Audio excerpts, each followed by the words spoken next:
Sa blessing. Prepare our hearts and mind po. Kung kilala niyo po yung ating, of course, kilala niyo yung mga missionary natin, di ba? One of our dear missionary who I really one of my favorite preacher, na young preacher, is Noah.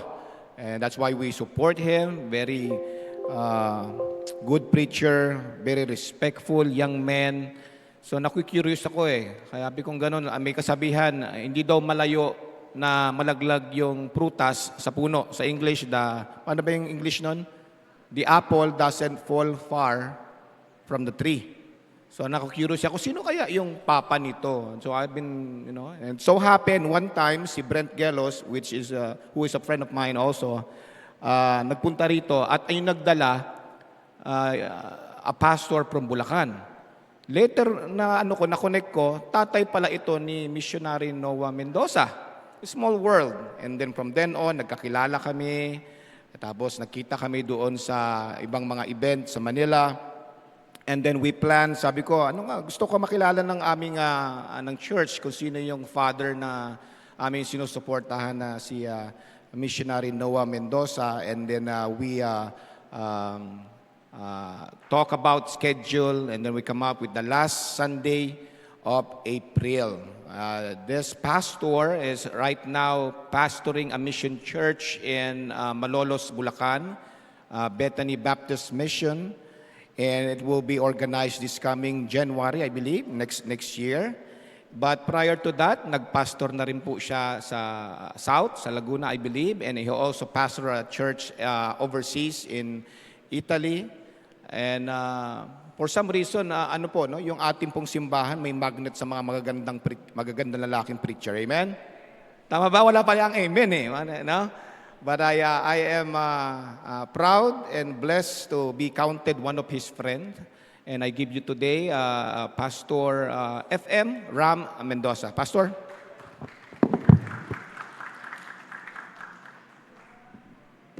Good morning everyone. Maraming salamat po at praise God sa kanyang biyaya sa buhay natin. I am missionary Ram Mendoza from Bethany Baptist Mission Malolos. I got saved 1993. It was 1993. I was a drug addict then. 7 years old I started to cigar ay marijuana. 7 years old. Because I am byproduct of broken family. Wala akong parents, and then palaboy-laboy. And then one time, I saw a Bible study, and I got in. Pumasok ako, at I listened to the Word of God, and I got saved. Accepted Christ as Lord and personal Savior. And 1997, when I was in college, yun ang hindi ko pa sinasabi kay Pastor, because I was in, Isko Moreno is my friend. I was in show business before. I did some movies before. Tonton Gutierrez and Glidel Mercado is my friend. And even Marvin Agustin. But, because I know that God called me in the ministry, 1998, when I confirmed that my heart desire is in the ministry, I leave the show business. Iniwanan ko siya. At I started the ministry in prison, in National Correction in New Bilibid Prison. And hindi po ako nagsisi. Opo, hindi po ako nagsisi. My life is very rough. Ang mundong ito ay napaka masama sa mga taong, lalo na sa ating hindi nakakilala sa Panginoon. Pero praise God, sapagkat ang Panginoon po ang siyang nagliligtas sa atin. Po. At ngayon po kami po ay, my eldest son is in Australia right now. Nabigyan siya ng 5 years multiple visa. And then please pray for my second son because he's preparing for New Zealand, Elijah. And it happened that he is my second man in our church. And our third child is Pauline, 19 years old. He's not going to preach because he's a lady. But she will become a single missionary in Japan. Single and not available. If you want to court, talk to me. Okay? Talk to me. But of course, it's my requirement is faithful to God. Faithful to God. And I would like to show you our video presentation before I preach to you the Word of God.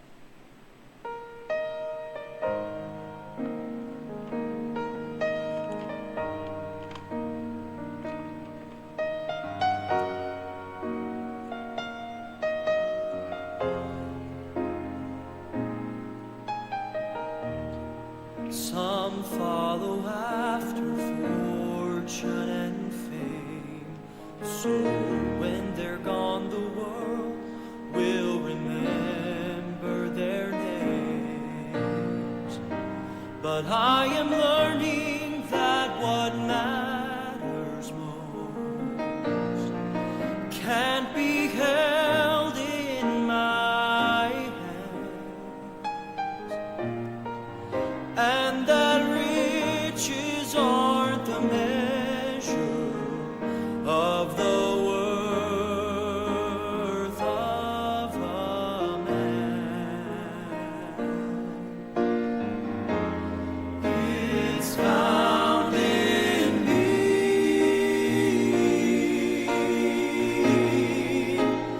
faithful to the cross, faithful to his call, laying down my life, surrendering my all, forgetting what's behind me and counting it as loss, faithful to the finish,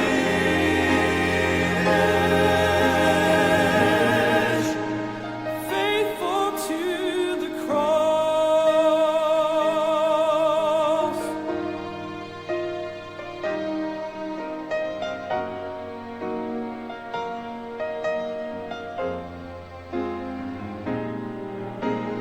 I want to know I ran my race, that I fought the fight and kept the faith. And when at last I stand before the throne, I want to hear him say, well done, that my heavenly Father would be proud of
Amen. To God be the glory.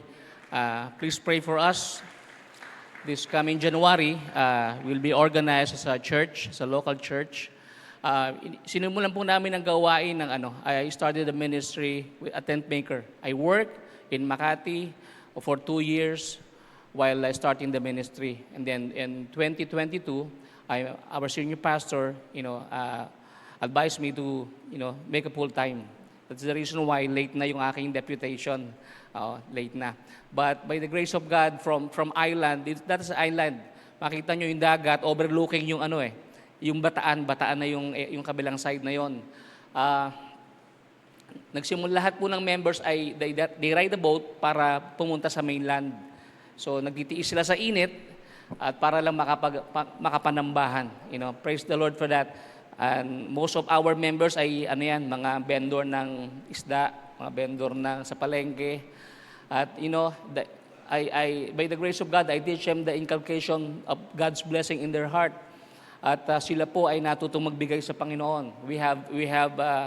We started to support mission when 1 year old pa lamang kami. We start mission giving by faith promise offering. And then we also have the first fruit and cheerful giving yearly. We started. And nakita ko po yung pagkilos ng Panginoon sa bawat membro. Yung iba nagkasasakyan, yung iba ay pinagpala ng Panginoon through the giving, through the people of God. Importante po yon na ma-inculcate natin sa bawat membro kung bakit tayo magbibigay sa Panginoon. Importante po siya. At sa biyaya po ng Panginoon ay, sabi nga nung ibang pastor, mahirap ituro ang giving kasi maraming umaalis dyan. Well, yes, marami pong umalis sa amin, but sa biyaya ng Diyos ay maraming ibinalik ang Panginoon na mas tapat sa Kanya. Pag-pray niyo po kami, mga kapatid, pag-pray niyo po ang aming pamilya. Kaya nga, like ko sinasabi, as for me and my house, we will serve the Lord. At ang aking pamilya ay fully supported and fully committed to God to give glory to Him. Tayo po tayo, mga kapatid, at para makapagbigay ng respect sa salita ng Diyos. 1 Thessalonians chapter 4. 1 Thessalonians chapter 4, beginning in verse 1. But I would like to read from 1 to 4. From 1 to 4. Furthermore, then we beseech you, brethren, and exhort you by the Lord Jesus, that as ye have received of us, how you ought to walk and to please God, so you will abound more and more. For you know what commandments we gave you by the Lord Jesus. For this is the will of God, even your sanctification, that ye should abstain from fornication, that every one of you should know how to possess in vessel in sanctification and honor.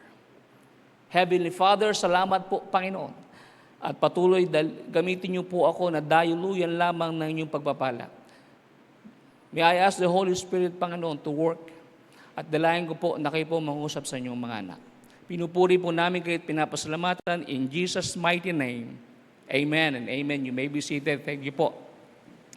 Alam po ninyo sa pagdating sa kalooban ng Panginoon, sa lahat ng aspeto ng buhay, tandaan po natin ay walang ibang kalooban ng Panginoon na makikita sa buhay natin kundi sa loob ng Kanyang church.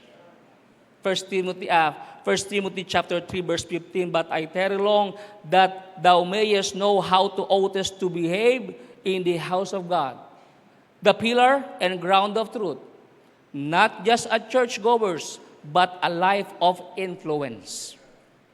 The pillar and ground of truth. Doon mo makikita, mga kapatid, dapat mauuna ang biyaya ng Panginoon sa buhay natin. Hindi masasabi mo na kung this church is 37 years old, I've been here 37 years old. Pero wala pong nangyari sa ating buhay. Hindi tayo lumago sa pananampalataya natin. We're just churchgoer. Kailangan lumago siya. Because ang buhay Kristiyano, mga minamahal, ay progresibo. Progress po yan. This is the umbrella of protection of the Lord. Pag tayo umalis sa kalooban ng Panginoon, hindi mo makita ang kalooban ng Panginoon sa labas. You will never find the will of God outside.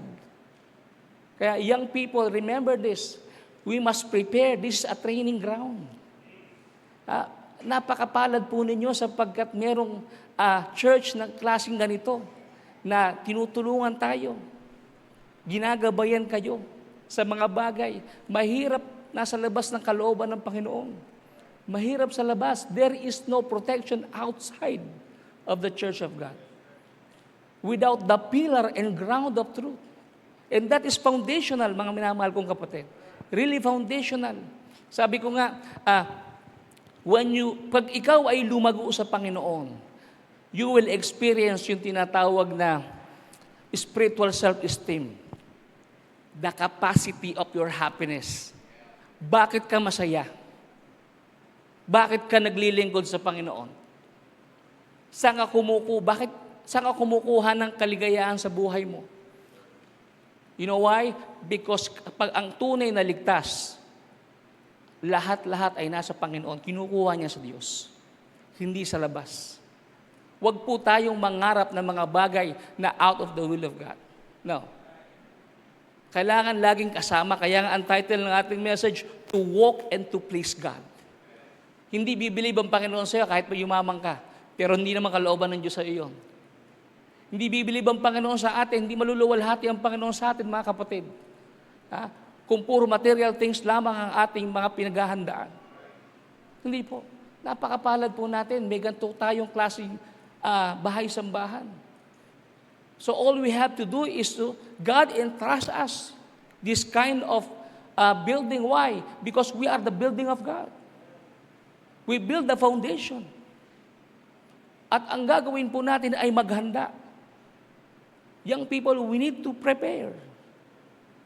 7 years old, 8 years old, pakalat-kalat lang ako. You know, sabi ko nga kay Pastor, lahat ng klase ng syrup, iniinom ko yun. Pagka drug addict ka, magkakaintindihan tayong dalawa. You know, but sa biyaya ng Panginoon, sa isang katulad kong marumi, pinulot niya ako kung saan man at iniligtas niya ako. You know, even my son. Sabi ko nga, kinukwento ko ang aking anak dati, ang aking anak ay ginigising pa ng nanay niya, ilalagay ng Bible yan sa ulo. Anak, magbasa ka ng Bible. Read your Bible. Lahat yon ay nag-record sa isip niya. At one time, nag-testimony siya. Naalala ko ang aking mama. Lagi siyang may Bible at nilalagay sa ulo ko. Kaya malaki po ang part ng mga nanay natin. Mga mahal kong kapatid. Kung meron man kayong headache sa anak ninyo, be faithful to God. Magpatuloy po kayo at ipag-pray po ninyo. Wala pong imposible sa Panginoon. Gagamitin po sila. You offer your child to God. I-offer po natin ang ating mga anak. Wala pong ibang institusyon na gagamitin ng Diyos. Wala po. Hindi sa Makati, hindi sa Ayala. Hindi ka papunta sa Makati para lang mag-call center. No. Because ang aking eldest nag-call center yan. Pero sinabi niya pa, maglilingkod ako sa Panginoon. Hindi ko sinabing, teka muna, walang pera dyan. Walang pera sa ministry. Anak, kung ano yung pagkakatawag ng Panginoon sa iyo. He started construction, nag-construction doon. Inuutusan siya, nagda-drive siya. Ng mga multi-cab. Hanggang na-build siya. At nais kong maging ganun po kayo, mga minamahal kong kapatid. Kayong young lady, you keep your purity. Kailangan kayo ay ikasal ng iisa-isang lalaki. You understand what I'm saying? Keep yung humanhood ninyo. Ingatan po ninyo. You listen to your good counsel, and that is your pastor. Listen to them. Study the Word of God. Pag umalis ka sa kalooban ng Panginoon, number 100% walang mangyayari sa buhay mo. Babalik ka sa Diyos ng luhaan. God is requiring something to walk and to please God. And number 1, He is looking for a faithful man of God. He is looking for a faithful man of God. 1 Timothy chapter 2, verse 1, I exhort therefore that first of all, supplications, prayers, intercession, and giving thanks. Yan po ang kulang sa atin. How you pray. Alam po niyo, pag kami nag-pray, nakita ng asawa ko, kahit yung anak ko, Nakapatira pa kami sa loob ng bahay. We pray. Panginoon, patawarin mo po ako sa karumihan ko sa harapan po ninyo.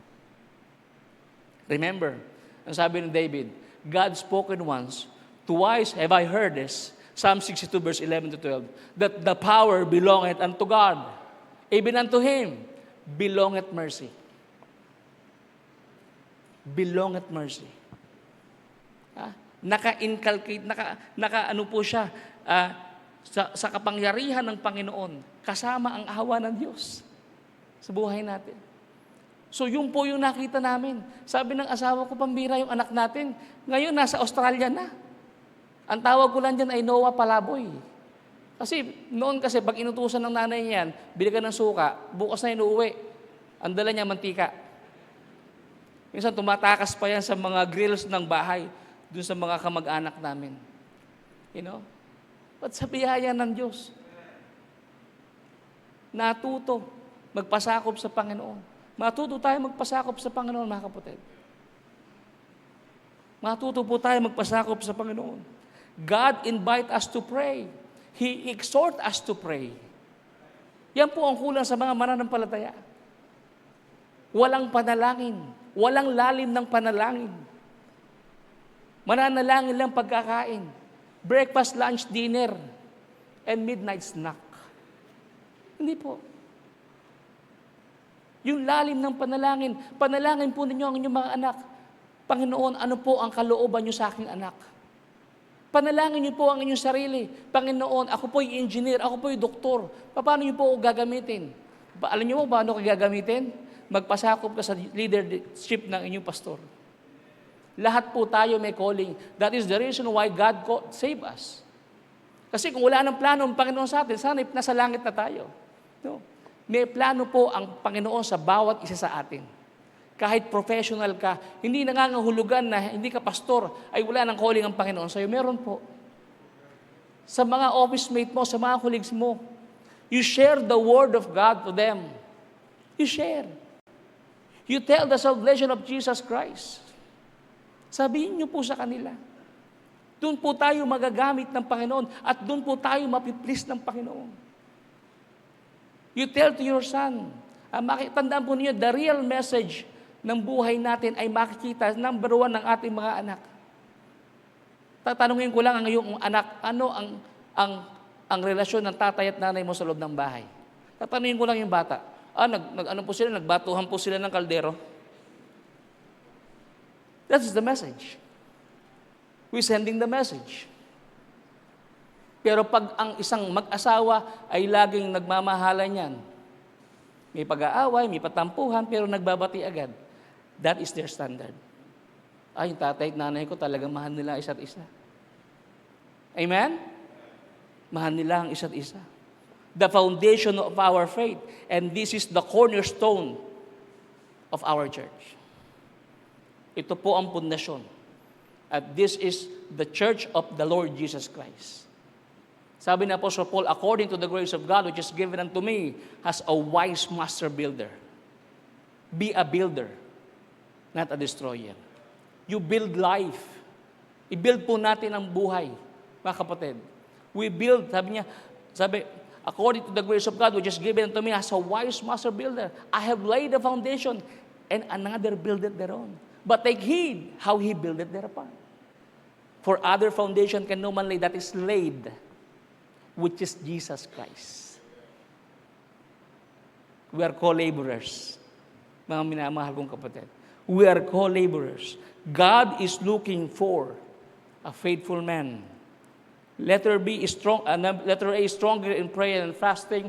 Letter B is stronger in the principle of God's word. Remember Daniel? Nalala niyo po si Daniel? Nebuchadnezzar, nung siya ay nagpapahanap, hanap po ko ng mga batang magagandang lalaki na pwedeng gawin yung mga ginagawa ko. Kumain ng steak, uminom ng wine, at lumakad ng katulad ng mga hari. Na katulad ko, sabi ni Nebuchadnezzar. But Daniel purposed in his heart not to defile. While Because He is, tandaan po ninyo, ang sabi ng Bible, children. They are children. It means, nung panahon ni Daniel, bata pa lang siya, alam nyo na ang Book of Torah. Loaded na siya ng salita ng Diyos. Kapatid, tandaan po ninyo, ang salita ng Diyos, ang ilaw ng ating buhay. This is the light. At lahat ng mga, huwag mong sabihin na wala kang kwenta, wala kang alam, no. Dati po, hindi ako marunong magbasa. Doon po sa aming church, alam po ninyo, lagi akong pinagtatawanan. Lahat ng kasabayan ko, ang galing sa oratorical. Storytelling, ang galing. Ang galing kumanta. Ang galing magpiano. Ang galing mag-English. Pero wala sa ministry.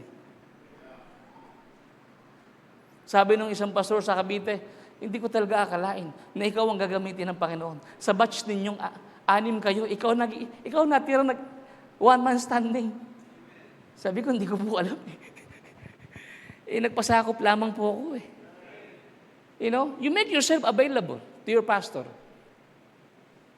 Nakausap, sabi ng anak kong panganay, bago ako umalis, gusto ko makausap si Pastor Berba. Yung doon ka lumaki sa pastor na yun. At kinukwento niya, he telling the story, yung tatay mo ganito. All the good story, kinukwento niya. Yung tatay mo, kahit madaling araw, anak, punta ka dito, mag-drive ka, pag-drive mo ako. Pag-drive mo ako sa Quezon, pag-drive mo ako sa Kasiguran, pag-drive ako, wala akong reklamo. Ganto ka daw ganto ka daw. Sabi ko, hindi na ako magsasalita. Sinabi niya Okay?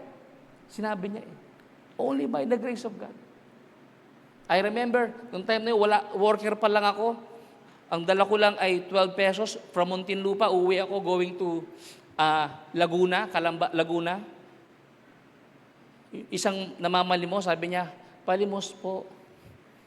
Sabi ko, ate, pasensya ka na, wala akong pera Pero alam mo, naka-necktie ako. Alam mo yung mga typical na Baptist. Sabi niya, porma-porma ko, wala ka palang pera. Wala ka palang pera. Sabi ko, pasensya ka na, wala talaga. Hindi nga ako makaka-uwi. Dahil hanggang Binyan, Laguna lang ako dahil maglalakad na lang ako. Alam mo, sabi nung namamalimos, eto 200, umuwi ka. May purpose ang Panginoon the following day. Ibinili ko sa kanya at winitnessan ko siya. Nasave yun. Nagtitinda pa lang ng fishball.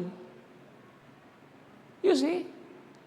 Kapag tayo ay matapat sa Panginoon, mga kapatid, gagamitin tayo ng Diyos. Hindi lang tayo gagamitin ng Diyos. You have the blessing of inheritance.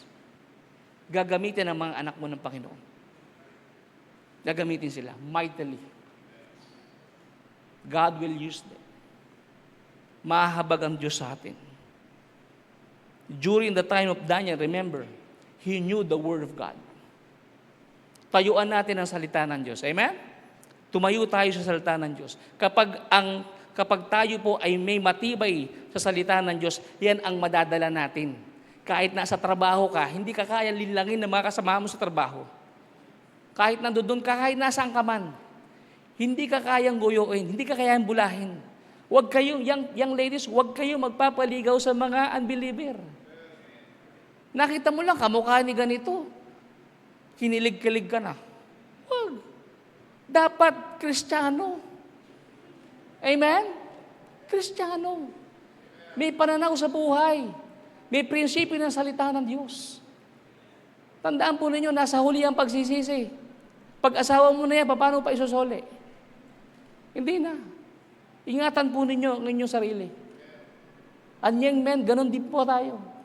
Manligaw tayo ng mga matapat sa Panginoon. Faithful to God. Hindi faithful to the world. No. That is the enemy of God. The world is the enemy of God. Amen? The world is the enemy of God. Ang mga pangit na ugali natin ay papalitan ng mga magaganda. That is the reason why Psalms chapter 1 verse 1, blessed is the man that walketh not in the counsel of the ungodly. Do not walk. You have the principle coming from your heart. Nor standeth in the way of sinners, nor sitteth in the seat of the scornful. But his delight, it is in the law. That is my delight. He is my delight. Here's my delight. I will stand firm from God's word. Tatayo ako. Kahit lahat hindi sumunod. And I'm telling you, morally, spiritually, financially, God will save you. God will spare you. Makikita mo ang pagpapala ng Panginoon. Alam po ninyo sa ministry, wala talaga ako. Pero yung mga ibang churches sa Bulacan, yung mga multimillionaire na member, mga Baptist, kaibigan ko sila. They're my friends. At minsan may mga transaction kami na sinasama nila ako. I never ask for help. I ask for business. Sabi ko, I'm a pastor. I'm a pastor. Pero pag may susupply ng mga product, pwede ako mag-supply. Pero kailangan ko din naman kumita. You know? Pero hanggang dun lang. Sabi ko, dahil mas busy ako sa gawain ng Panginoon. Kaya nating magtapos ng pag-aaral nang hindi iniiwanan ng gawain ng Panginoon. No. Magtapos ka. Ipagpanalangin mo, Lord, magtatapos ako ng pag-aaral. Kaya nating umasenso sa buhay nang hindi iniwanan ng church ng Panginoon. Hindi yung may sasakyan ka na. Nung kailan nagkaroon ka ng sasakyan, lagi ka naman late sa church. May member ako ganyan po. Pinagpala na siya ng Panginoon. 2 years ago, meron na siyang bagong Innova. That's sabi ko, ano ang diferensya ng tricycle at Innova? Nung nagta-tricycle ka, lagi ka maaga. Nung nagka-Innova ka, lagi ka na late. Kaya pag tayo ng member, doon ka dumating, hindi mo narinig ang message. Kasi traffic po. It's about our attitude. Mga minamahal kong kapatid. Pinagpala ka na ng Panginoon. Bakit pababayaan mo pang spiritual life mo? Number 2, trusted men of God. The trusted men of God. Remember si Gideon, Judges chapter 7? What is the requirement of God? Principle number 1, this is our victory to those who can be trusted. God will not give His victory to those who cannot be trusted. Who cannot be trusted. Pag hindi tayo pwedeng pagkatiwalaan ng Panginoon, hindi mo makikita. Kahit tumingin ka pa sa langit at tumingin ka sa kesamay, makikita mo lang ang butiki. Hindi mo makikita ang kalooban ng Panginoon. Amen? Hindi mo makikita.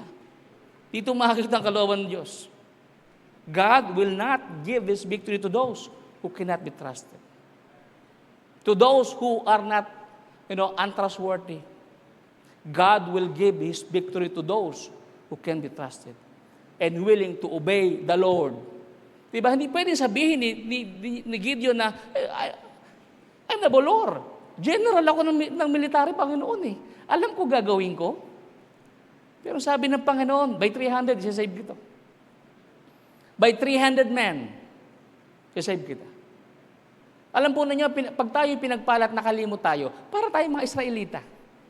Nung nanalo sila sa laban, tandaan po natin, nung sila'y nanalo sa laban, sabi nila, Gideon, you rule over us.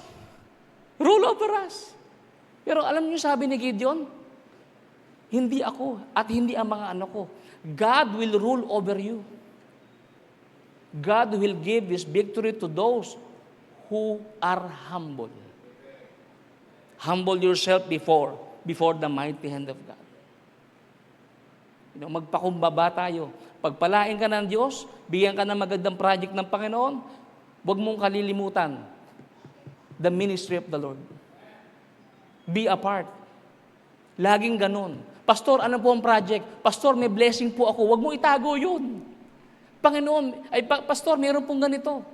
Nais ko pong maging bahagi sa gawain ng Diyos. You give. Huwag mong isipin na okay na yung church namin. No. You give. That is our honor to God. That is how to please God. Trusted men of God. Number 3, insightful men of God. Insightful men. May problema sa loob ng church. Mga kapatid, you can able to analyze. Diba? I appreciate Pastor Paul Chappell. I met him at the back door. And when he shared something about the ministry of Lancaster Baptist Church.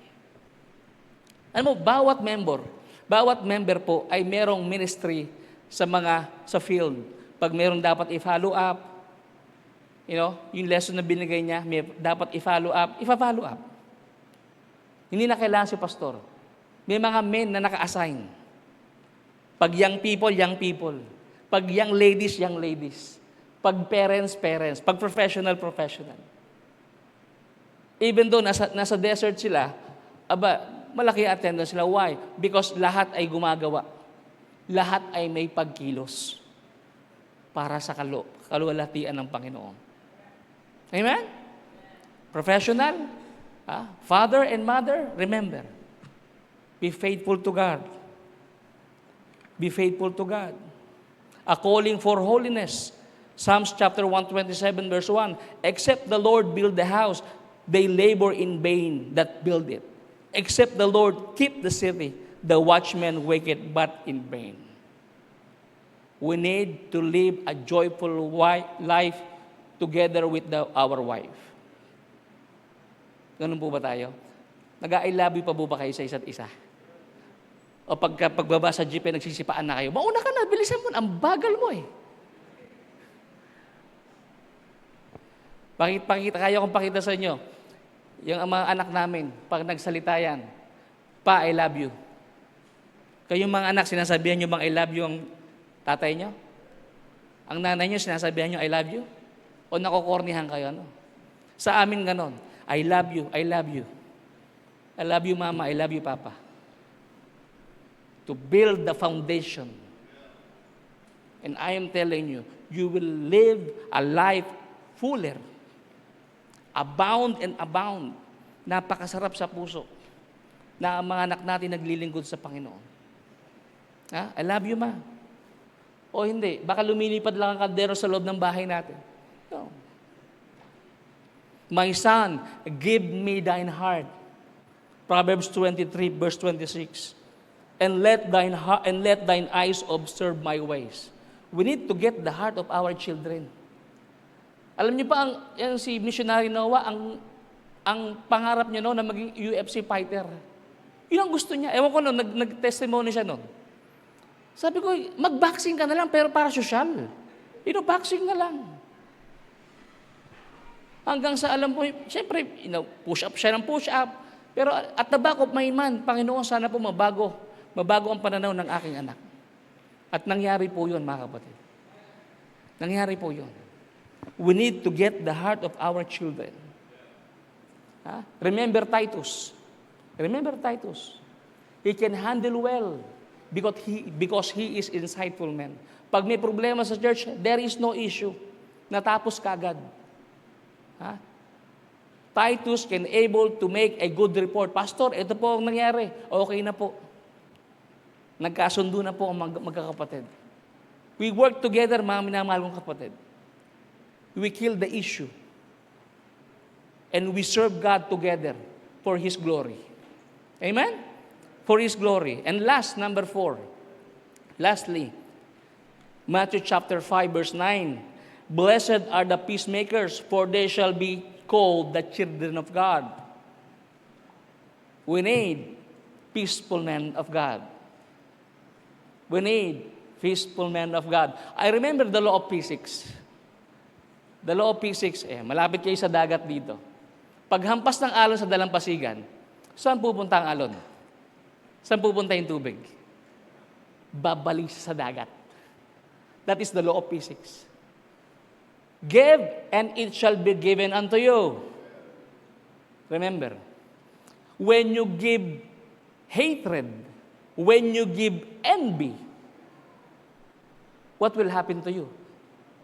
Babalik yan. Babalik sa'yo yan. When you give laziness, wala kang ginagawa sa Panginoon, babalik sa'yo yan. Hindi mo lang aanihin yan, aanihin ng mga anak natin yan.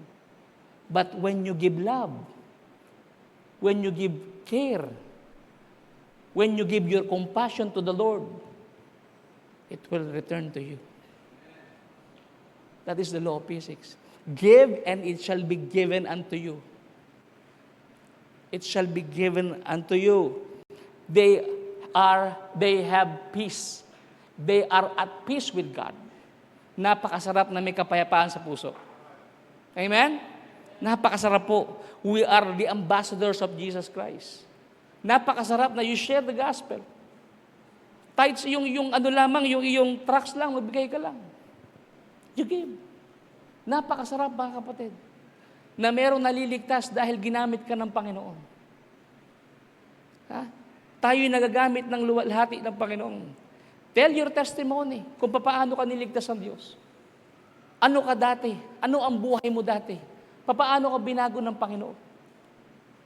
We need peaceful men of God. Sa loob ng iglesia, mga kapatid, tandaan po ninyo, nagkakaroon ng unity ang mananampalataya kung may kapayapaan. There is peace. We must be a peacemaker. Acts chapter 1 verse 14, this all continued with one accord in prayer and supplication with the woman and Mary, the mother of Jesus, with his brethren. God loves the unity in the churches. Mahal ng Panginoon ang iglesyang may kapayapaan. Mahal ng Panginoon ang iglesyang nagsasama-sama para sa kanyang kaluwalhatian. We need to walk. Hindi sa number po ng ating tagal sa pagiging Kristiyano, kung hindi, kung paano tayo lumago sa Panginoon. Kung paano nagyaman ang salita ng Diyos sa ating puso. At kung paano natin yan in-apply sa buhay natin. Dapat hindi issue ang Sunday. Pag Sunday. Pag Saturday, nagpe-prepare ka na. Planchado na lahat. May luto na kayo, may baon na kayo. You are excited to go to the church. Hindi issue na ganito, may sakit ako, ganito lang. Nakagat ako ng lamok, may dumaang pusa. May dumaang butiki. No. Kapatid, yung mga member namin, magbabangkayo, napakainit. Nakakahilo ang init, pero talagang minsan maaawa ka sa kanila. Sabi ko, sige lang, pagpapalain kayo ng Diyos, mga kapatid. It was in Psalms chapter 133 verse 1, and this, as I conclude, behold how good and pleasant it is for brethren to dwell in unity. To dwell in unity. Kapatid, mga minamahal kong kapatid, ano pa ba ang hihilingin natin? We have a building. May building po kayo dito. May pastor po kayo na napakabait. Pinagpapala kayo ng Diyos. 15 minutes away, nasa beach ka na. What can you ask for? Kaya mong kainin ang gusto mong kainin. Daling kita doon sa amin. Ang inuulam lagi halabos lang. Kaya mong kainin ang gusto mong kainin. Ano pa ang hinahanap mo? All you have to do ay gamitin mo yan. Use your resources para maging pagpapala sa Panginoon. Use your resources. Young people, you start right. When you start right, and everything will be well. Magiging maayos ang lahat. Ipanalangin nyo. Ang invitation mamaya, ipanalangin nyo, Panginoon, gamitin mo po ako. Nais ko pong mag-aral. Hindi ko po alam ang kalooban ninyo, pero gamitin nyo po ako para sa inyong kalawalatian. Amen? Young ladies, panalangin ninyo, Lord, magiging tapat po ako. I-commit ko po ang aking sarili para po sa inyong kalawalatian. Parents, anong gagawin po ninyo? Turuan po ninyo yung mga anak ninyo.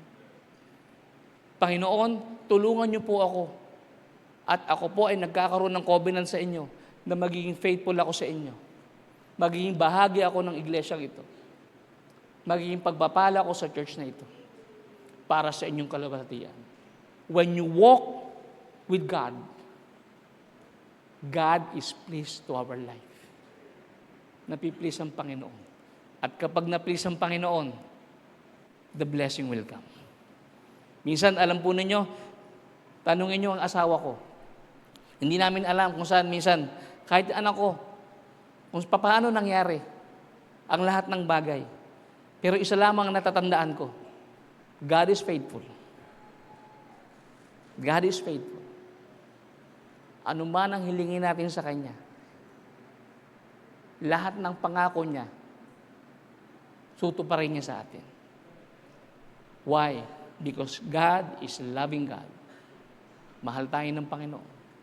Magpasakop tayo sa Kanya as we walk and please the Lord. Shall we pray? Heavenly Father, marami pong salamat. Tunay nga po, Panginoon, kayo po ang amin Diyos. Diyos na buhay. As I pray, Panginoon, dalahin ko po na kayo po mangusap sa inyong mga anak. Ito pong lahat aming samot na langin. In Jesus' name we pray. Amen.